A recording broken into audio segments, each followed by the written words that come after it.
전도서 1장 9절에서 11절을 제가 읽겠습니다. 이미 있던 것이 훗날에 다시 있을 것이며 이미 일어났던 일이 훗날에 다시 일어날 것이다. 이 세상에 새 것이란 없다. 보아라, 이것이 바로 새 것이다 하고 말할 수 있는 것이 있는가? 그것은 이미 오래전부터 있던 것, 우리보다 앞서 있던 것이다. 지나간 세대는 잊혀지고 앞으로 올 세대도 그 다음 세대가 기억해주지 않을 것이다.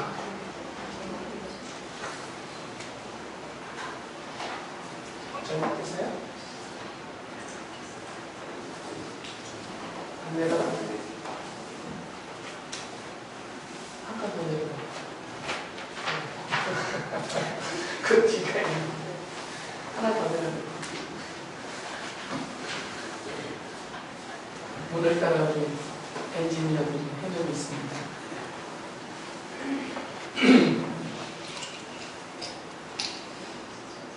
지금 이 전도서를 솔로몬이 쓰는 시점이 그가 한참 청년의 때나 아니면 성공적으로 자기 인생을 쫙 펼쳐나가는 그때가 아니고 자기 인생의 좀 끝자락에서 쓰는 거거든요.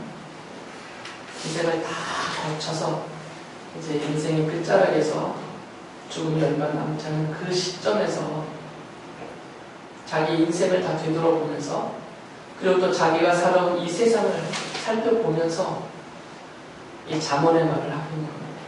전도서도 잠언이에요. 같은 종류. 그러면서 그가 인생을 살피고 이 살아온 세상을 살펴보면서 그러니까 종합적으로 내리는 결론 중에 하나가 무엇이냐면 1장 9절에서 말한 것처럼 이 세상에 새 것이란 없다는 거죠. 이 사람이 이 세상에는 새 것이 없다 이렇게 단정하는 이유를 전도서에서 두 가지로 얘기합니다. 전도서를 쭉 읽어보시면 왜 솔로몬이 이 세상의 인생과 이 자연 만물 속에 새 것이라고 말할 수 있는 것이 없다라고 말하는지 전도서에 두 가지 이유를 설명해놨어요. 그 첫 번째는 모든 것이 이 정해져 있는 한계 안에 갇혀있기 때문이다라는 표현이었어요.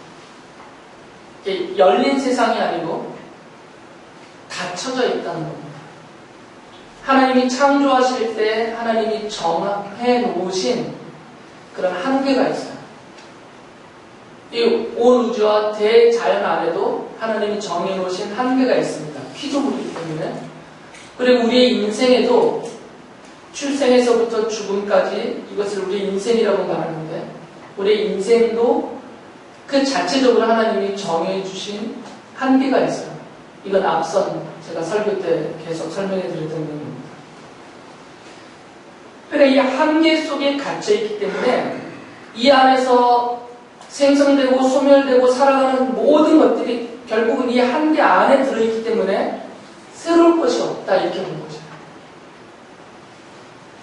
이 대자연이 아주 광활하고 대단해 보이지만 우리 눈에 보이는 우리가 감각할 수 있는 이 자연 만물은 계절의 흐름을 따라서 그것이 반복되고 있습니다. 물론 어떤 개체를 보면 새로 생성되고 또 살아가고 소멸되는 과정이 있다 하지만 지금 솔로몬은 이렇게 하나의 개체를 중심으로 보는 게 아니라 이렇게 단위로 보고 있는 거죠. 단위로. 예를 들면 꽃 그러면 꽃이라는 단위, 동물 그러면 동물이라는 어떤 단위, 하늘에 있는 태양이나 뭐 달이나 별 또는 우리 대기권에서 움직이는 어떤 자연 현상들 이 모든 것을 이렇게 개별적인 객체 하나로 이렇게 보지 않고 그것을 하나의 종으로 한 단위로 보고 있는 거죠.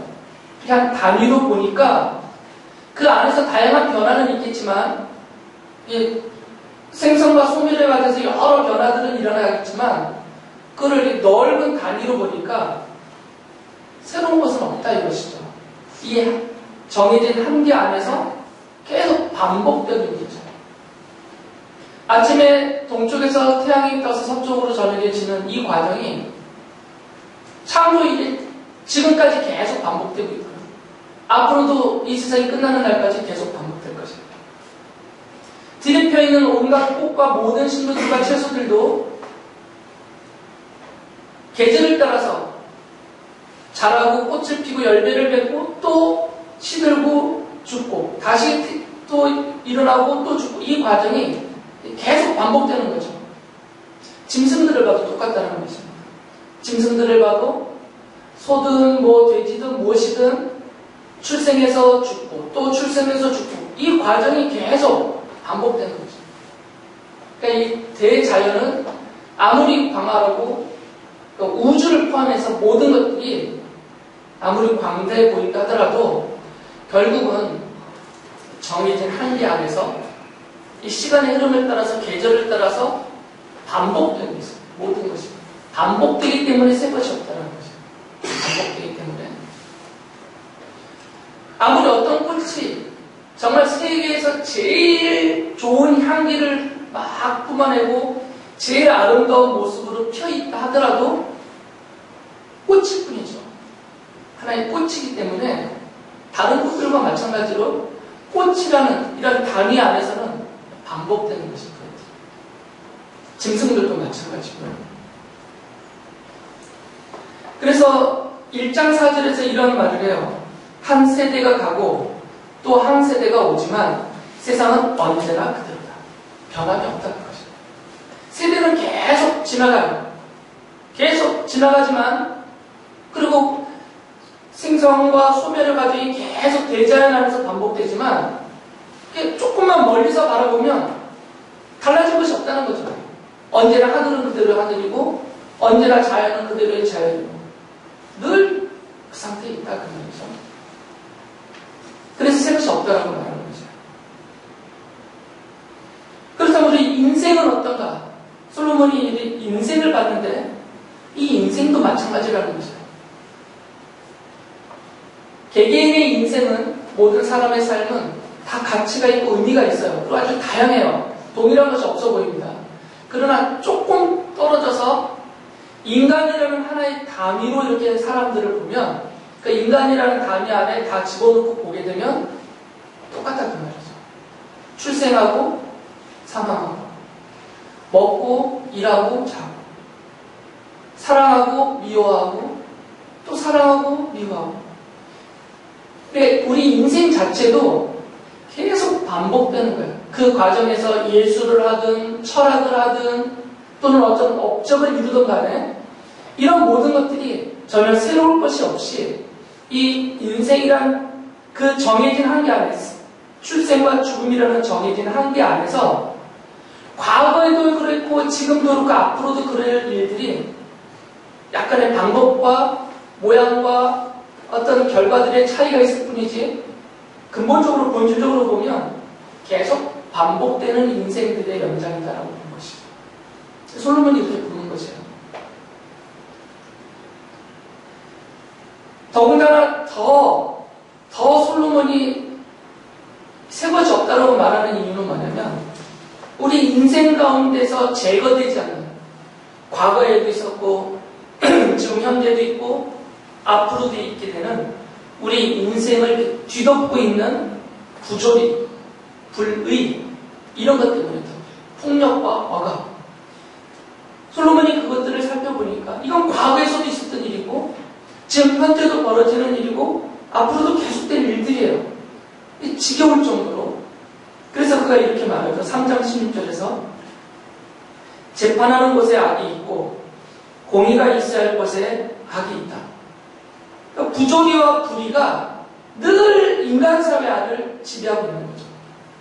마치 필연적인 것처럼 이것이 사라지지 않고 늘 반복돼요. 늘. 한 세대가 지나도 새로운 것을 기대하지만 마찬가지인 거죠. 지난 정권의 부조리와 불의로 가득 찼다 해서 새로운 정권을 수립하지만 그 정권 안에서도 동일한 일이 반복돼요. 지나고 보면. 또 지나고 보면 새로운 정권이 세워지지만 동일한 일들이 벌어지고 나라가 세워지고 그 나라가 불의와 부조리와 폭력과 억압으로 가득 차 있지만 이 나라를 멸하고 다른 나라가 세워져도 동일한 일이 벌어지고 인류 역사에서 이 불의와 부조리, 폭력과 억압 이런 것들은 그치지 않고 사라지지 않는 것이죠. 그리고 앞으로 전망을 해도 이것이 없어질 것 같지 않아요. 솔로몬을 낙담하게 만드는 것이죠. 4장 1절에서 이렇게 말해요. 나는 또 세상에서 벌어지는 온갖 억압을 보았다. 억눌리는 사람들이 눈물을 흘려도 그들을 위로하는 사람이 없다. 억누르는 사람들은 폭력을 휘두르는데 억누리는 사람들을 위로하는 사람이 없다라고 말이죠. 그러면서 전도서 전체 안에서 솔로몬이 뭐라고 말하냐면 어떤 지혜로도 이것은 해결이 아닙니다. 철학과 예술과 쾌락이나 그 어떤 무엇으로도 어떤 노동으로도 어떤 방법으로도 이것은 해소되지 않는다. 늘 이 아래 지배되어 있고 눌려있고 갇혀있는 것이 우리 인생이다. 이렇게 말해요. 그러니까 이 두 가지 이유 때문에 늘 반복적이라는 것과 그 반복적인 대자연과 인생의 여정 안에서조차도 또 여전히 반복되고 있는 불의와 부조리와 폭력과 억압 이런 것들을 솔로몬이 보면서 우리 인생이라는 것이 그리고 이 세상이라는 것이 새로울 것이 정말 없는 것이구나 이렇게 탄식을 하는 거죠. 지금 솔로몬의 이 관점이 전적으로 옳다라고 제가 말씀드리는 것이 아니라 전도서 안에서 솔로몬이 그렇게 말을 하고 있는 거죠. 받아들이기는 기분 나쁜 말이죠.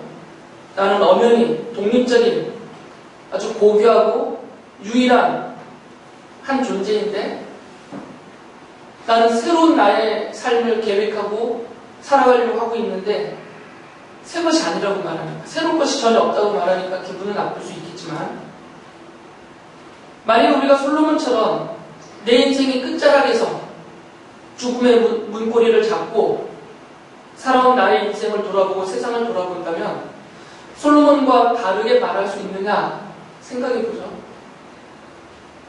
아마 거의 대부분은 같은 말을 해야 될 겁니다.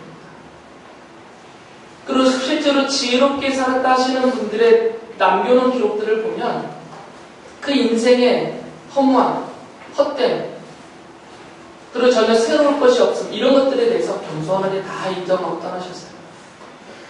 젊은 날에는 이것저것 안 가리고 별로 생각 안 하기 때문에 세상이 내 것 같고 세상을 개혁시킬 것 같고 새로운 것을 창출할 것 같고 막 힘을 내보지만 그렇게 힘써 살아온 인생의 끝에서 돌아보면 그 모든 것들이 별로 새 것이 없다라는 결론에 도달하죠. 내가 여지껏 말해왔던 내용들 이미 예전 분들이 다 했단 말이에요. 내가 여지껏 애써왔던 일들, 내가 살아왔던 생활 태도와 방식 이런 모든 것들 사실은 이미 나보다 앞선 세대가 다 살아왔던 모습이고 다 했던 말들이에요. 색깔만 좀 바뀌고 모양만 조금 틀리게 해놨을 뿐이지 그 본질에 있어서는 다 똑같단 말이죠. 근본적인 것은. 그래서 일면에서는 이 솔로몬이 단언한 이 세상에는 새 것이라는 없다라는 말이 얼마든지 동의가 되는 것이다. 그런데 또한 전도서 안에 솔로몬이 다른 가능성을 인정합니다.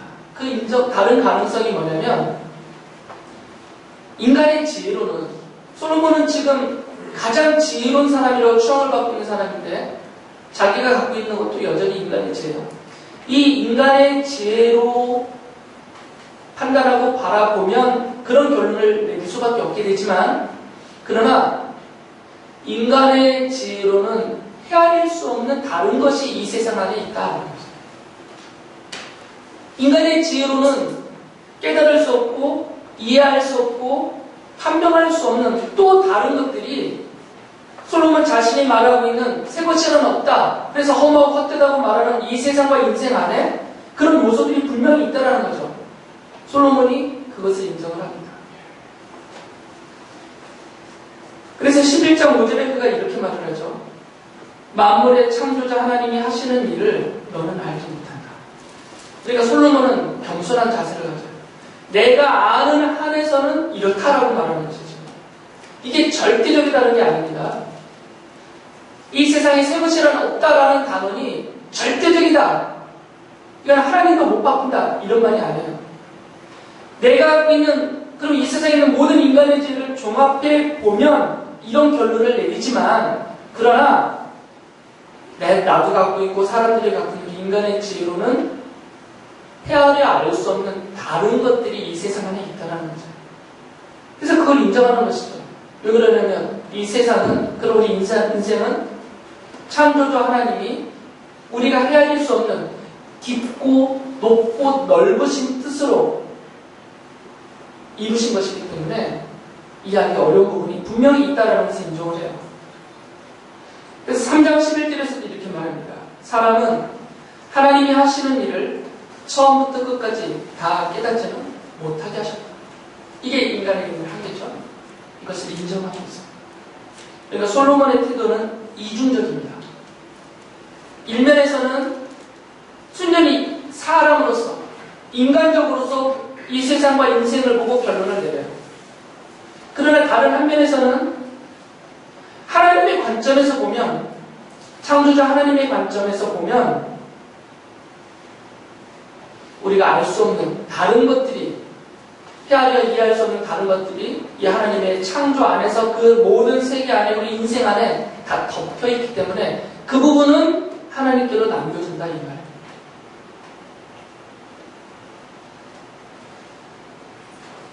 그래서 솔로몬이 스스로 이제 질문을 갖는 거죠. 사람의 눈으로 보기에는 이 세상에 새 것이라는 없다. 그리고 이 부조리와 이 불의와 폭력과 억압은 해소되지 않는다. 그리고 이 대자연 안에 인생을 포함한 모든 만물들이 계속 반복되는 과정이니까 도대체 이것이 언제 끝나겠느냐 이거죠. 언제? 이게 끝없는 반복인가? 끝이 없는 부조리와 불인가? 이 폭력과 억압은 영원히 취소될 것인가? 이런 질문을 갖는 것이고 전도서 안에서 그런 질문을 던지고 있는 것입니다. 그런데 여러분이 전도서를 살펴보시면 답은 없습니다. 솔로몬은 질문을 할 뿐이지 전도서에서 답을 주지는 않아요.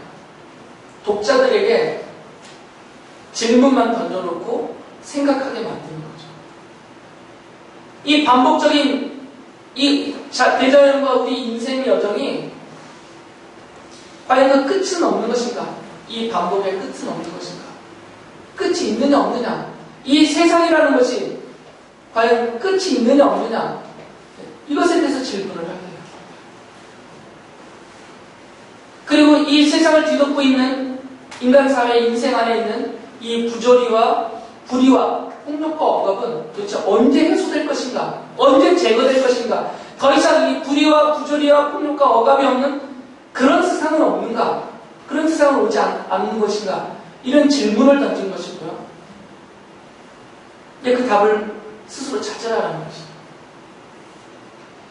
단지 솔로몬의 전도서 안에 그 답을 찾을 수 있는 힌트만 넣어놨어요. 힌트만. 열쇠만 넣어놨죠. 그게 바로 창조주 하나님을 경외하라, 두려워하라, 그것이에요. 그 답을 하나님에게서 찾으라는 거죠. 하나님에게서. 사람에게서 찾으면 못 찾습니다. 왜 그러면 인생은 반복적이고 새 것이 없으니까.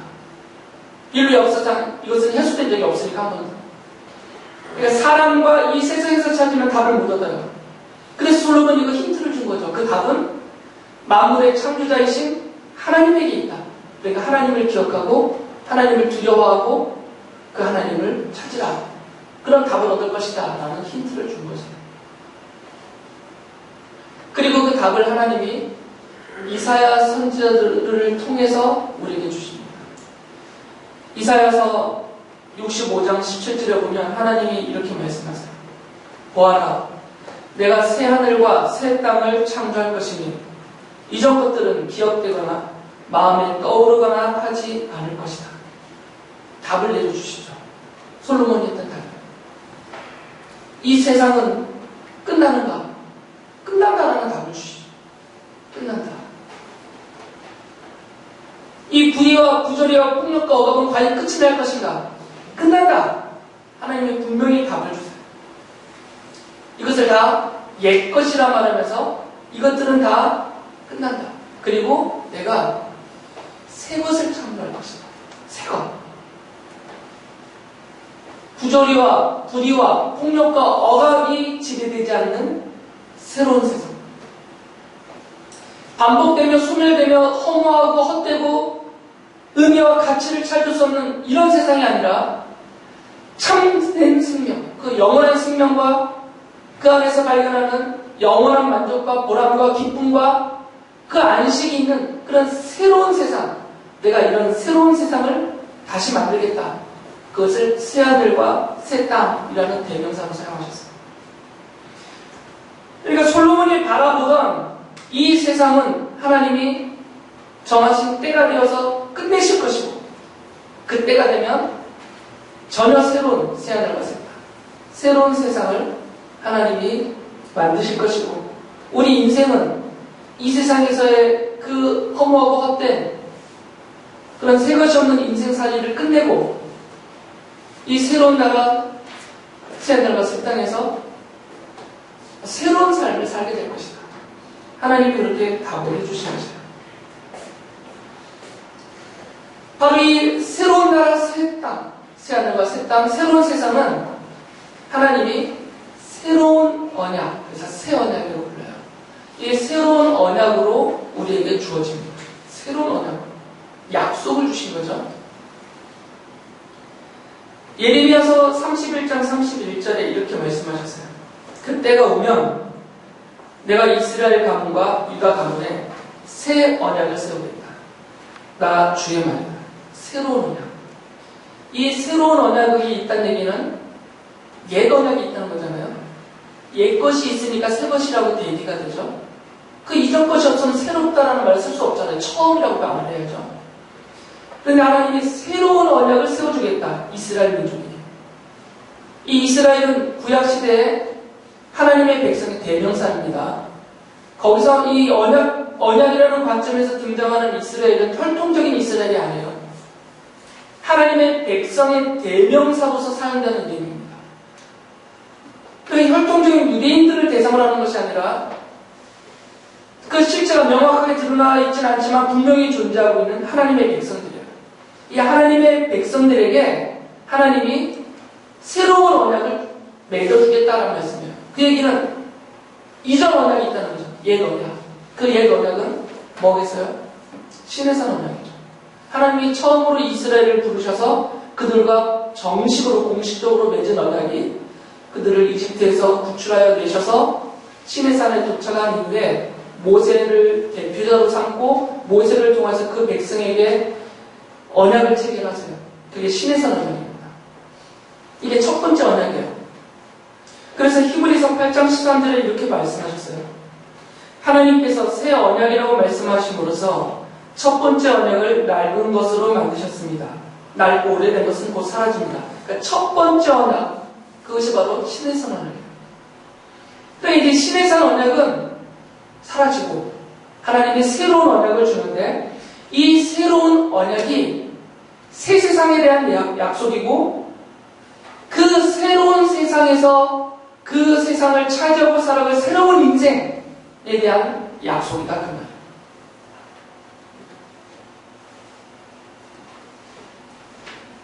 하나님이 분명히 선언을 하셨습니다. 내가 이 옛 세상, 이 세상은 내가 끝을 낼 것이고 내가 새로운 세상을 만들 것이다. 그리고 이 새로운 세상에는 새롭게 맺은 이 언약의 백성들이 들어가는 세상이고 그 세상의 주인공으로 살아가는 그런 언약이다 하는 거죠. 그 언약을 맺어주시죠. 이 언약이 언제 실현이 되냐면 이건 좀 예언이에요. 예레미야 선지자와 이사야 선지자를 통해서 장차 그렇게 하겠다라고 지금 미리 알려주신 겁니다. 장차 하실 일을 미리 예언으로 계시하여 알려주신 것입니다. 그럼 이 하나님의 약속이 언제 성취가 되느냐? 그 성취 시점이 있을 거잖아요. 아직도 언약이 성취되지 않았다 이렇게 보시면 안 되고요. 그 성취는 언제 이루어지냐면 고린도전서 11장 25절에서 사도 바울이 예수님이 붙잡혀서 십자가의 죽임을 당하시기 바로 전날, 그날 밤, 그 6월절 날, 그날 밤 제자들과 함께 6월절 만찬을 나누시면서 하셨던 말씀을 그대로 인용하면서 이렇게 말을 해요. 이 잔은 내 피로 세운 새 언약이다. 이 잔에 포도주가 담겨있죠. 너희가 마실 때마다 이것을 행하여 나를 기억하여라 라고 말씀하셨어요.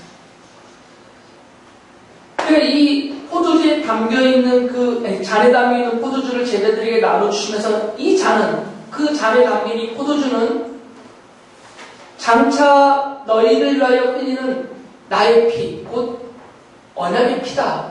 새 언약의 피다라고 말씀하셨어요. 하나님이 약속하셨던 예레미야 선지자를 통해서 약속하셨던 에스겔 선지자를 통해서 약속하셨던 그 새 언약, 그 새 언약이 언제 성취가 되냐면 하나님이 그들에게 새로운 영을 부어주실 것이고 새로운 마음을 넣어주실 것이고 새 생명을 주시겠다는 그 약속들이 언제 실현이 되냐면 바로 예수 그리스도가 십자가에서 죽으시고 피를 흘리실 때 성취가 된다 그 말이에요. 그래서 이 주님의 흘리신 피를 상징하고 있는 이 포도주, 잔당의 포도주, 그것이 바로 새 언약의 표지다 그 말이에요. 그러니까 이 언약은 하나님께서 사람과 맺으신 언약이 아닙니다. 이 새 언약은. 옛 언약은 하나님이 사람과 맺으신 언약이죠. 모세를 중개자로 세워놓으시고 이스라엘 사람들과 맺으신 언약이 신해선 언약이에요. 그 이전에 있었던 어떤 언약도 마찬가지예요. 아담과 에덴 동산에서 이 선악을 알게 하는 나무 열매를 따먹는 날에는 정령은 죽는다 하시면서 거기서 언약을 맺으세요. 이거 안 먹으면 영원히 사는 거거든요. 그것도 아담이라는 사람과 맺은 언약이에요. 그 이후로 아브라함과 언약을 맺든 노아랑 언약을 맺든 누구랑 맺든 그리고 이스라엘 언약을 맺든 이 모든 언약은 다 하나님이 사람과 맺으신 언약입니다. 그러니까 사람들이 그 언약을 다 거역했죠. 다 지키지 않았어요. 아담부터 시작해서 이스라엘 백성까지 그 언약을 충실하게 지킨 사람은 없습니다. 사람들은 언약을 못 지켜요. 본성상 타락했기 때문에. 자기 중심의 세계에서 살기 때문에 하나님의 언약을 받아들이기도 어렵고 온전하게 지키기도 어렵습니다. 그래서 하나님이 선지자들을 통해서 약속하신 이 새 언약은 사람과 맺으시는 언약이 아닙니다. 이 언약은 하나님께서 예수 그리스도와 맺는 언약이에요. 예수 그리스도. 이 언약은 이 땅에서 지켜낸 언약이 아닙니다. 창조 이전에 하나님이 이미 하늘에서 성과 하나님과 성자 하나님 사이에서 맺어진 언약이에요. 그 언약에 의하여서 하나님이 작정하신 그 때가 되어서 성자 하나님이 인간의 몸으로 이 땅에 오신 것이고요. 그 언약을 성취하기 위해서 인간의 몸을 입고 이 땅에 오셔서 모든 사람들의 죄를 대신하여 그 형벌을 받는 십자가의 죽음을 당하신 것이고 그 피를 쏟으신 거죠. 그렇기 때문에 예수 그리스도가 십자가에서 죽으시면서 흘리신 그 피는 돌발적으로 우연히 발생된 사건이 아니라 창조 이전에 성부 하나님과 성자 하나님 사이에 맺어진 그 언약이 있어요. 죄인들을 구원하시겠다는 이 언약. 이 언약이 이 땅에서 실현된 사건이에요. 그러니까 선지자들을 통해서 하나님이 내가 새 언약을 너희들에게 세운다라고 말씀하신 것은 시간적으로는 이미 창조 이전에 영원전에 있었던 언약을 사람들 앞에 드러내 알려주시는 것이죠. 이때 처음으로 세우는 게 아니에요. 이 새 언약의 중요점을 기억하셔야 됩니다. 새 언약은 사람과 맺은 게 아니에요. 성부 하나님이 성자 하나님과 맺으신 언약이에요. 그리고 이 언약의 성취를 위하여서 성자 하나님이 이 땅에 인간으로서 인간을 대신하여 죽음을 당해야 되기 때문에 인간으로 오신 것이죠. 그리고 십자가에서 죽으시고 그 피를 쏟으신 것입니다. 그러니까 이 새 언약의 주체, 그 당사자가 우리 사람이 아니고 바로 예수 그리스도다라는 것이죠. 에베소서 1장 7절에 이렇게 말합니다. 우리는 이 아들 안에서 하나님의 풍성한 은혜를 따라 그의 피로 구속, 곧 죄 용서를 받게 되었습니다. 라고 인정을 해요. 구속, 곧 죄 용서를 받게 되었다. 이건 결과잖아요. 어떻게 구속, 곧 죄 용서를 받게 되었느냐? 그 앞에를 보면 그의 피로, 이 아들 안에서. 그러니까 내 피가 아니고 나의 순종이 아니고 나의 노력과 나의 행위가 아니고 내가 죄 용서를 받고 하나님의 자녀로 이 새로운 세상에 새로운 생명의 주인이 될 수 있었던 이유는 나에게 없고 그의 아들, 하나님의 아들로 이 땅에 오신 성자 하나님이신 예수 그리스도 안에 있다는 것입니다. 그분의 십자가 피 흘려 죽으심에 근거가 있다는 것입니다. 그러니까 이 새 언약은 하나님이 그리스도와 맺으신 언약이에요. 그리고 예수 그리스도는 그 언약을 성취하셨어요. 완전한 순종하심으로 십자가에 죽으심으로. 그리고 이 언약을 성취한 그 공로, 언약을 성취하면, 언약이 이루어지면 그것이 성취됐다는 것에서 나오는 공로가 있어요. 그 공로를 우리에게 주시는 거죠. 그것을 우리에게 넘겨주시는 거죠.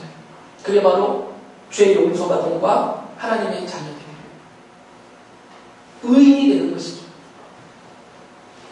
죄인이 의인이 되기 위해서는 구약시대의 성막제사를 통하여서 속죄 제물을 바쳐서 그 제물의 피를 그 제물을 잡고 그 피를 받아서 그 피를 제단의 뿌림으로 속죄가 이루어져요. 구약제사법을 따르면. 그래서 이 죄인이 죄가 없는 사람으로 하나님 앞에 인정받는 이 과정에 죄인이 의인이 되는 그 중간 과정이 무엇이 있었냐면 이 사람을 대신해서 죽임을 당하는 속죄 제물에 피 흘림이 있었단 말이죠. 그것을 통해서만 죄인이 의인으로 하나님 앞에 인정받고 역임을 받게 되어 있어요. 이 제사법이 장차 그리스도의 십자가의 죽으심에 대한 그 피 흘리심에 대한 예표죠. 구약에서 미리 보여준 예고편이에요. 그 방식대로 예수님이 십자가에서 죽으시면서 피를 흘리신 것이고 그 주님의 이 언약에 성취된 공로로 우리가 죄인으로서 의인처럼 역임을 받게 된 것이죠. 히브리서 9장 15절에서 그래서 이렇게 말합니다. 그러므로 그리스도는 새 언약의 중재자이십니다. 그는 첫 번째 언약 아래에서 저지른 범죄에서 사람들을 구속하시기 위하여 죽으심으로써 부르심을 받은 사람들로 하여금 약속된 영원한 유업을 차지하게 하셨습니다. 라고 말해요. 새 언약의 중재자란 말이죠. 언약을 성취하시고 그 언약의 공로로 우리를 중재하시는 것입니다. 죄인을 의인되게 하는 이 일을 예수께서 하신다는 거죠. 그래서 하나님은 이 예수님을 통해서 우리를 새롭게 만드세요. 예수님을 통해서만. 이 예수 그리스도를 통해서만 그 언약을 믿고 그 약속을 믿고 그 은혜를 믿고 십자가의 의미를 알고 그 피 흘리심의 공로를 깨닫고 믿는 사람들만 새롭게 된다는 거죠. 그래요. 베드로 사도가 베드로전서 1장 3절에서 이렇게 말을 합니다. 우리 주 예수 그리스도 하나님 아버지께 찬양을 드립시다.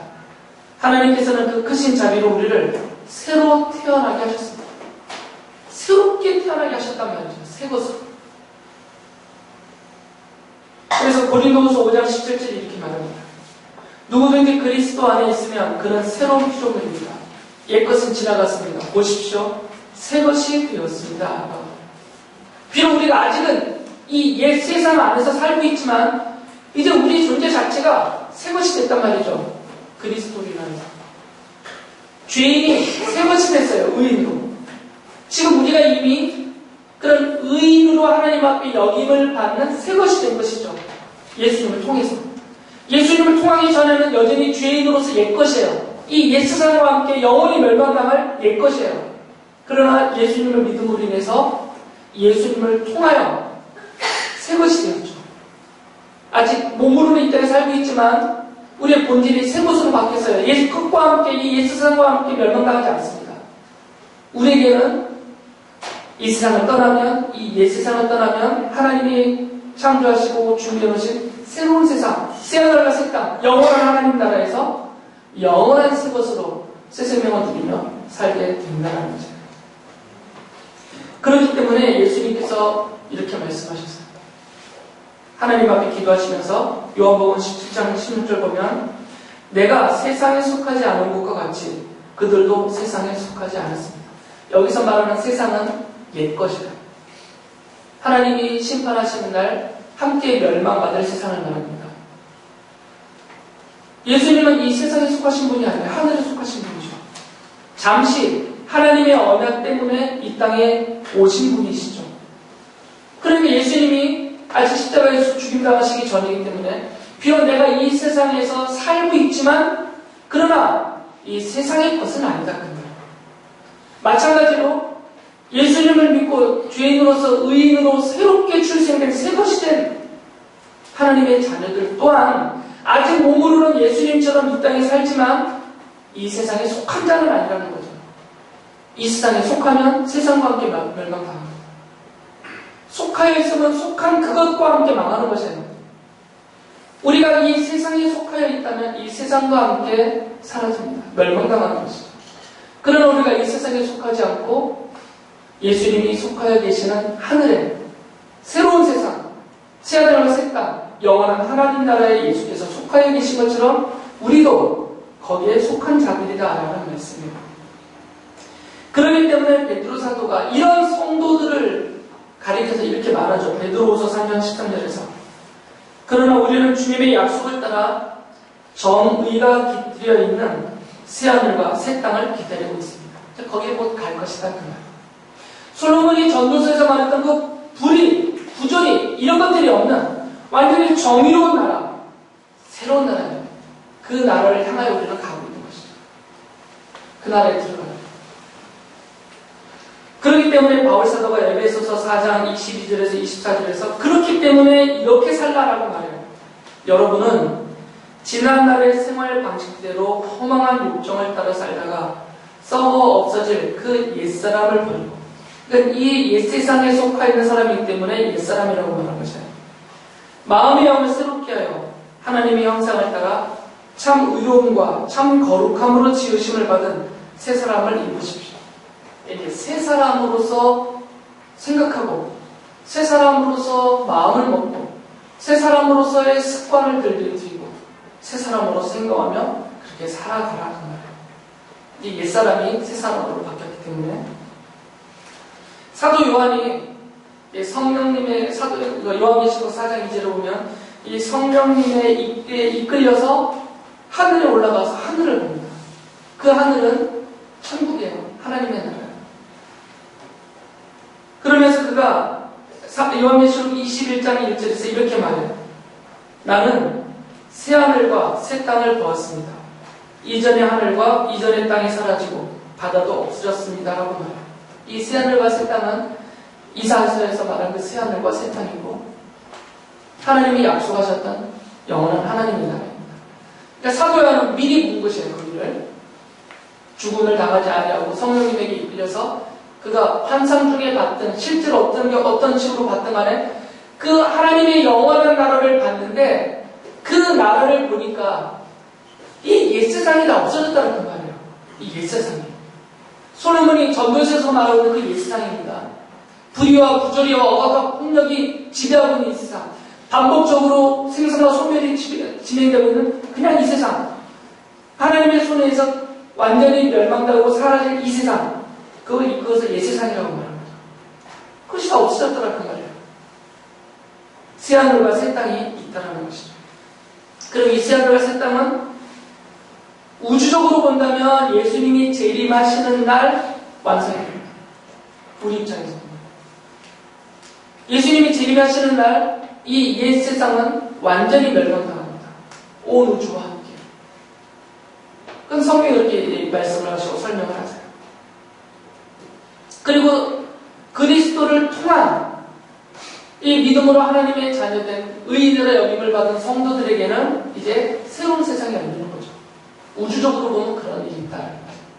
개인적으로 본다면 개인적인 종말, 그건 우주적인 종말이고 주님의 재림은 개인적인 종말, 곧 죽음이에요. 성도가 이 땅에서 죽으면 이제 이 세상은 다 버려두고 이 세상을 벗고 떠나서 새 세상, 새로운 나라, 영원한 하나님의 나라 새하늘과 새 땅에 들어가서 그 영원한 생명과 안식과 평안과 기쁨을 누리며 살게 된다는 것이죠. 그래서 요한계시록 21장 5절에서 이렇게 말했어요. 이건 하나님이 하시는 말씀입니다. 그때 보좌에 앉으신 분이 말씀하셨습니다. 보아라, 내가 모든 것을 새롭게 한다. 또 말씀하셨습니다. 기록하여라. 이 말은 신실하고 정답. 하나님이 말씀하십니다. 모든 것을 새롭게 한다. 단지 우리의 생명만 이 세상에서 구원하여 새 세상인 영원한 천국에 집어넣어 주시는 것으로 끝이 아니라 모든 것을 새롭게 한다는 거죠. 우리가 이 세상에서 그렇게 환멸을 느꼈던 모든 것들, 그리고 우리가 기대했던 이런 새로운 세상이 왔으면 좋겠다고 기대했던 그런 것들, 하나님이 그렇게 다 모든 것을 새롭게 하신다고 약속하십니다. 그렇기 때문에 전도서에 질문과 내재되어져 있는 이 답을 통해서 결론은 어떻게 내리시냐면, 비록 우리가 이 세상에서 비록 성도이지만 이 세상에서 살아가는 인생이기 때문에 솔로몬이 보았고 지적하고 말하고 탄식하고 있는 그 허무함, 그 헛됨에 빠질 수 있어요. 그 부조리와 불의와 폭력과 억압 아래서 고통당할 수도 있어요. 이 세상에 반복되는 일상 때문에 지루하고 무의미하고 내가 이렇게 살면 뭐하나 싶은 그런 절망에 빠질 수도 있어요. 실제로. 그리고 대부분 그렇게 빠져서 합니다. 저도 마찬가지예요. 그렇지만 그런 인생의 일면을 완전히 거부할 수는 없지만, 그러나 솔로몬이 그것을 분명히 인정하지만 또 다른 일면을 강조하고 있듯이 새하늘과 새 땅, 곧 새 세상이 있습니다. 하나님이 새롭게 창조하시는 그 새하늘과 새 땅이 우리에게 약속되어 있고, 그 약속의 성취와 실현을 위해서 예수님이 이 땅에 오셔서 바로 나를 위해서, 여러분을 위해서 십자가에서 죽으신 것입니다. 우리는 그것을 믿음으로 비록 몸으로는 이 세상에서 살지만, 그러나 우리의 소속과 우리의 본질과 그리고 우리의 삶은 이 세상과 함께 멸망하지 않고 영원히 지속적으로 주님 나라에까지 이어진다라는 기대, 소망, 또 그것을 이렇게 바라보면서 우리가 살아야 됩니다. 그러할 때, 이런 관점이 있을 때, 이 믿음의 전망과 관점이 분명할 때, 솔로몬이 잠언과 전도에서 말한 것처럼 그런 관점을 가지고 그런 마음과 그런 생각을 가져야만 우리가 이 땅에 사는 노동이 가치가 있다는 거죠. 그래야만 우리가 이 땅에서 수고하는 것이 보람이 있는 것이고, 우리가 이 땅에서 힘쓰고 애쓰는 것이 허무하고 헛되음에 빠지지 않고, 그래야만 가치와 의미가 있고 그 안에서 참된 만족을 누릴 수가 있다는 것입니다. 여러분이 전도서를 읽으시면서 이런 관점과 또한 이런 담겨있는 의미를 잘 이해하시고 다시 한번 읽어보시면 삶의 활력을 얻을 수 있고 영원한 천국에 대한 소망을 더 분명하게 뚜렷하게 갖고 그렇게 의미 있게 살아가실 수 있을 것입니다.